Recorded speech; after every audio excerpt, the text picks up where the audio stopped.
Get ready. 3 seconds. 2 seconds. Start. In this appeal, by special leave, the State of UP and Divisional Forest Officer, challenge the judgment and order of a learned single judge of the Allahabad High Court, allowing the plaintiff respondents appeal and setting aside the order of the trial court, staying the suit under Section 34 of the Arbitration Act, para. Adjournment was granted and a date was fixed for filing the written statement, On the adjourned date, the government pleader filed an application for stay of the suit under Section 34 of the Arbitration Act, On these facts, the High Court observed that the government pleader had merely acted as a volunteer and asked for adjournment on the assumption that in due course he would receive instruction from the government, The government as a defendant, therefore, could not be said to have taken any step in the proceedings, para. In our view, there is no serious infirmity in the impugned judgment of the High Court, and we are unable to find any cogent ground for interference under Article 136 of the Constitution. The legal position with respect to the scope and meaning of Section 34 of the Arbitration Act admits of little doubt, language of this section being quite plain, When a party to an arbitration agreement commences any legal proceedings against any other party to the said agreement with respect to the subject matter thereof, then the other party is entitled to ask for such proceedings to be stayed so as to enable the arbitration agreement to be carried out,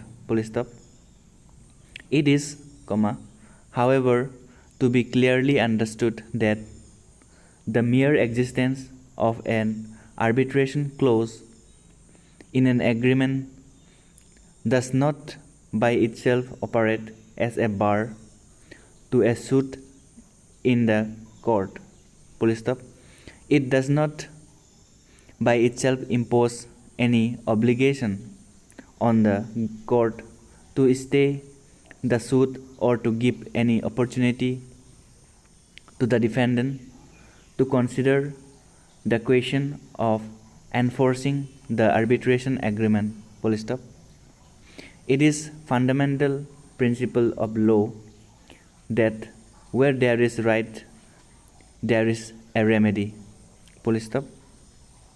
Section 9 of the Code of Civil Procedure confers this general right of suit on a aggrieved person except where the cognizance of the suit is barred either expressly or impliedly,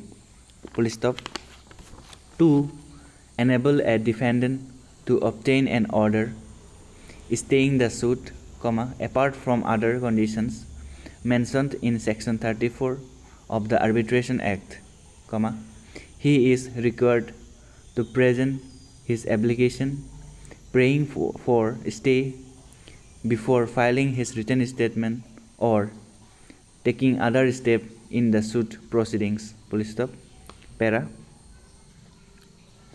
The argument that the trial court's discretion has been erroneously reversed by the High Court is equally devoid of merit. Full stop. If the appellant's application was for adjournment for the purpose of filing written statement, comma, then there is no question of any exercise of discretion by the trial court. Full stop. Discretion with regard to stay under section 34 of the Arbitration Act is to be exercised only when an application under that section is otherwise competent. Full stop. Para. Finally, as a result of the decision of the High Court, the only consequence is that the suit will now have to be tried by a competent court on the merits in accordance with law. Full stop. Keeping in view the long delay after the institution of the suit and the fact that the suit is for a very heavy amount by way of damages for breach of contract, it will, in our opinion, be more satisfactory on the whole to have the suit tried in a competent court of law in the normal course rather than by a lay arbitrator who is not bound either by the law of evidence or by the law of procedure. Stop.